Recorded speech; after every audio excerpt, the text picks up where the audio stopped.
박사님, 오늘 강의 내용은 감사와 감동인데요. 특별히 오늘 주제를 감사와 감동으로 설정하신 이유가 있으실까요? 그렇습니다. 이 감사와 감동이야말로 우리 행복을 부르는 굉장히 중요한 긍정적인 정서를 만드는 가장 큰 원인이 감사와 감동에 있습니다. 네.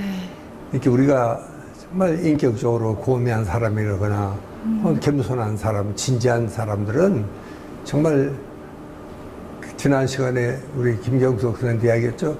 자기는 커피 한 잔에도 정말 감사하고 행복을 느낀다. 네. 예, 정말 그렇게 생각하면 우리 주변의 모든 것이 정말 눈물이 날 만큼 감사하고 우리에게는 감동을 주는 그런 일이 될 수가 있죠. 그러니까 이 감사와 감동이라는 것은 정말 이 어떤 상황을 있는 걸 어떻게 우리가 받아들이느냐 하는 그 마음의 자세가 저는 굉장히 중요하다고 생각을 합니다.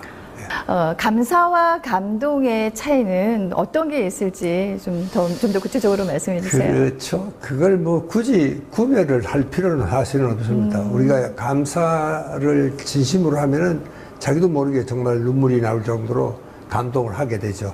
이게 어떻게 보면 좀 감사의 연장선에 감동이 있다. 이렇게 생각할 수도 있겠지만, 그러나 일반적으로 우리가 생각하는 이 감사와 감동은 조금 이제 아마 달리 생각할 수도 있을 겁니다. 네. 예를 들면요. 감사는 쉽게 일어납니다. 내가 커피 한 잔을 권하면 고맙죠. 근데 감동은 그렇게 쉽지가 않습니다. 네. 조금 시간이 걸립니다. 가령 이제 이 사람들이 우리가 영화를 봐도 그렇지 않습니까? 정말 감동을 하려면은 아슬아슬한 그런 경우를 잘 넘겼다거나 네. 또 스포츠 선수가 정말 좀 경이적인 기록을 세웠다거나 이제 그런 그 전주가 좀 필요합니다. 네. 그래서 저 인간의 깊은 심성에서 정말 감동이 일어나게 이렇게 돼 있죠. 그러니까 이제 감사보다는 감동이 조금 더 강렬한 감정 상태다. 네. 예, 똑같은 긍정적인 행복을 부르는 정서상태긴 하지만 조금 더 감동은 좀 강렬하다. 네. 심지어 이제 감동을 하면 눈물이 쏟아지기도 하고 네, 그렇지 않습니까? 네. 이제 그런 의미에서는 뭐 좀 다르긴 하지만 그러나 감사, 감동을 굳이 그렇게 구별해서 생각하지 마시고 두 개 다가 긍정 정서를 만드는 행복의 전령이다. 이렇게 생각하시면 좋겠습니다. 네. 예. 그게 뭐 그 행복의 어떤 호르몬이 이렇게 분출된다라고 네. 또 예. 생각할 수도 있네요. 예. 네, 그렇군요. 자, 그럼 계속해서 우리 이시영 박사님의 감사와 감동하는 법에 대한 재밌는 강의 청해 듣겠습니다. 감사, 감동하면 이 뇌에도 온갖 변화가 일어나고 실제로 인간관계에도 여러 가지 변화가 일어납니다. 여러분, 우리가 감사, 감동을 하는 사람은 심성에도 여러 가지 변화가 일어납니다. 예를 들면요. 우선 정서적인 면에서는 뭐 긍정 정서가 생기는 건 사실이죠. 감사, 감동을 베풀거나 내가 받을 때는 참 기분이 좋고 아주 행복하고 또 그리고 웬만한 스트레스를 또 누가 나한테 뭐 욕을 하더라도 심지어는 쉽게 받아 넘길 수 있고 내가 상처를 받아서 혹은 절망의 늪에 때로는 빠져들어도 그 회복력이 굉장히 빠릅니다. 그래서 이 스트레스를 가급적이면 적게 받고 또 쉽게 떠날 수 있도록 할 수 있는 힘, 이것도 역시 감사, 감동이 주는 능력입니다. 그러니까 이런 그 심성의 변화는 정서적인 면에서도 참 많은 변화가 일어납니다. 그래서 인간적으로도 이런 감사, 감동을 받으면 인간적으로도 큰 성숙을 우리가 하게 됩니다. 가령 자긍심이나 긍지, 명예, 또 굉장히 인간이 좀 이 낙관적으로 이렇게 될 수도 있고 또 자기를 참 유능하고 또 미래를 통찰할 수 있는 이런 힘, 이것도 다 이 감사, 감동이 주는 인간적인 성숙이요 여유입니다. 이제 그런 여유가 있을 때 비로소 사회생활이 참 원만해지고 인생에 만족을 할 수가 있습니다. 그렇게 되면 정말 인생관에 변화가 올 수도 있습니다. 여러분 정말 우리는 감사, 감동을 하면, 아, 나도 그 사람에게 감동을 받으면 나도 저렇게 돼야지.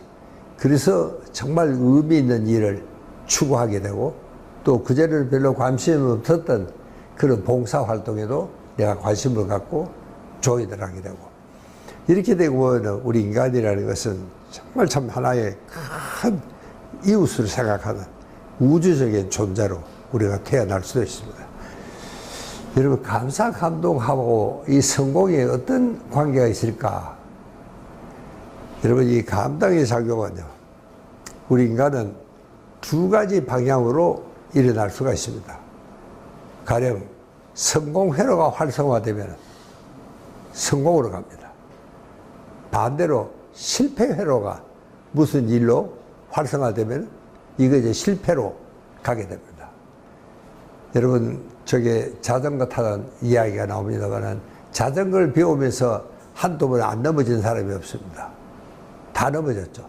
뭐 들어 다치기도 하고, 다른 사람을 정말 상처를 줄 수도 있고, 그렇게 해서 우리가 자전거를 배우는데, 그런데 그때 한 번 넘어졌다고, 아이고, 그때 얼마나 혼이 나서 내가 다리가 부러질 뻔하게 되고 상처가 나서 피가 나게 되는데, 아이고, 내가 이제 안 해야지.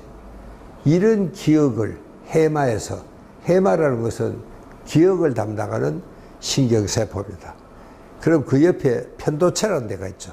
이것은 인간의 원시 감정을 조율하는 이런 기관입니다. 이렇게 편도체도 겁이 나. 아이고, 또 그전처럼 넘어지면 어떡해. 여러분, 이렇게 되면은 측자회계라는 곳이 있습니다.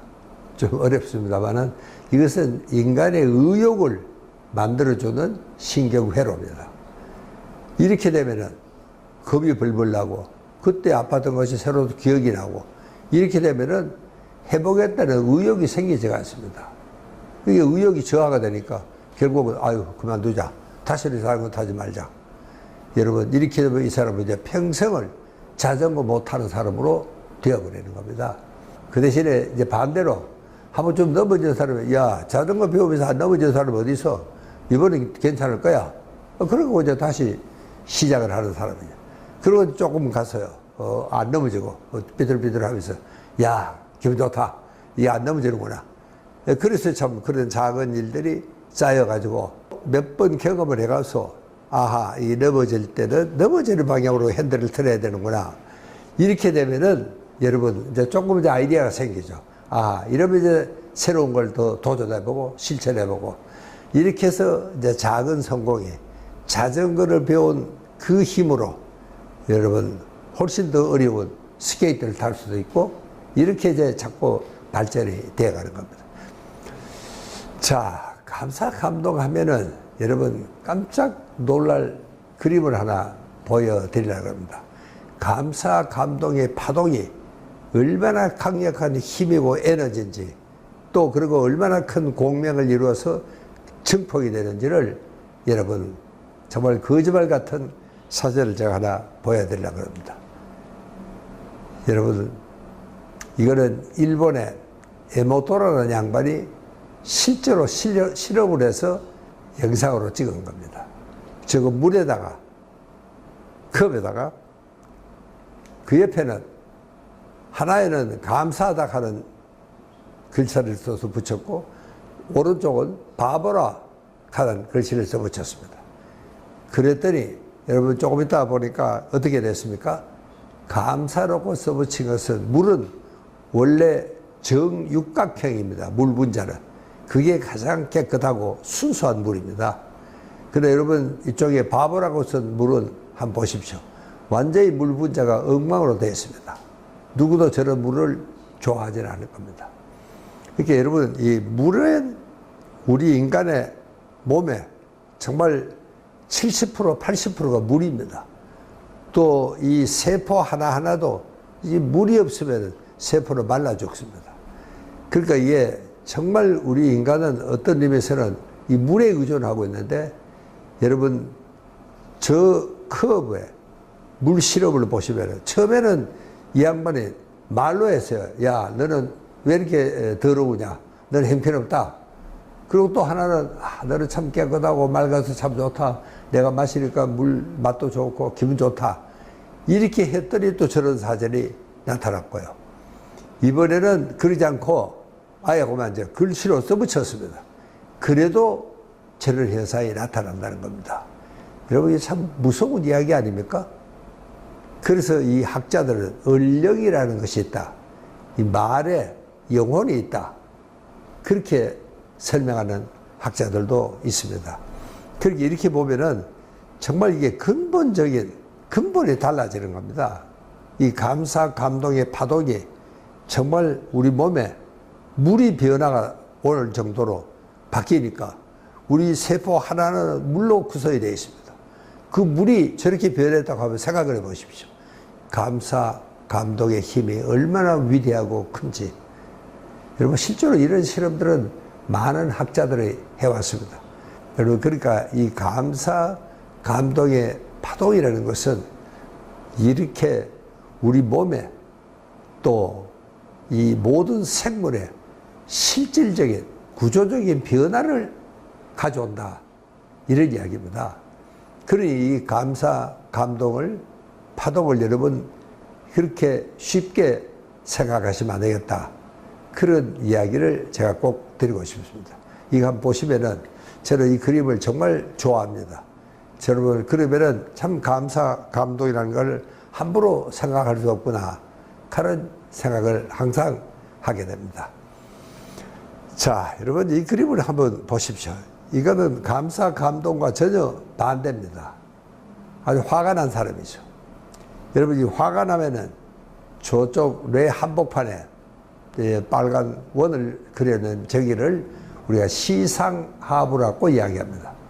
여러분, 저기가 모든 생명의 중추가 저기 다 모여 있습니다. 그러니까 내가 화가 나면은 이 교감신경이 흥분이 되죠. 지금 저 사람은 굉장히 성이 난 사람입니다. 이게 교감신경이 흥분이 되면은 여러분, 저기 시상하부에 이 자율신경사령부가 고장이 나게 되어 있습니다. 너무 화가 나니까. 여러분, 계속 화를 내면은 이게 이제 교감신경이 흥분이 되고 피로해지고, 또 부교감신경은 반대입니다. 내가 감사하거나 감동을 드리거나 평화롭거나 행복하고 휴식하고 잠잘 때는 부교감신경이 활동을 하게 됩니다. 그런데 이게 계속 교감신경이 너무 흥분이 돼서 이렇게 문제가 생기면은 이 시상하부에 자율신경사령부뿐만 아닙니다. 여러분, 시상하부에는 면역사령부도 있고 호르몬 대사사령부도 있고 또 여러 가지 이 식욕중추, 공격중추, 성욕중추, 목마른 중추, 체온조절중추, 이런 생명과 직결되는 모든 중추는 바로 저기에 모여 있습니다. 그러니까 여러분, 내가 성났다 하는 이 감정 하나가 이게 오래 가면 시상하부에 그런 여러 가지 생명과 직결이 되는 이런 기능에 문제가 생기기 시작을 하는 겁니다. 그러니까 여러분, 우리가 화가 난다. 그런 것은 이 감사와 전혀 반대입니다. 여러분, 저는 어느 식당에 가도요, 한 사람은 정말 그 종업원한테 감사를 하고 또 한 사람은 화를 막 내고, 여러분, 이 사람의 자율신경사령부가 어떻게 되겠습니까? 그렇게 정말 작은 일에도 감사, 감동을 하면은 여러분, 자율신경사령부가 정말 편안해지고 아까 이야기했던 모든 이런 생명을 직결이 되는 이런 기관들이, 중추가 평형 상태를 이루고 이게 바로 건강입니다. 여러분, 건강이라는 것은 다른 게 아닙니다.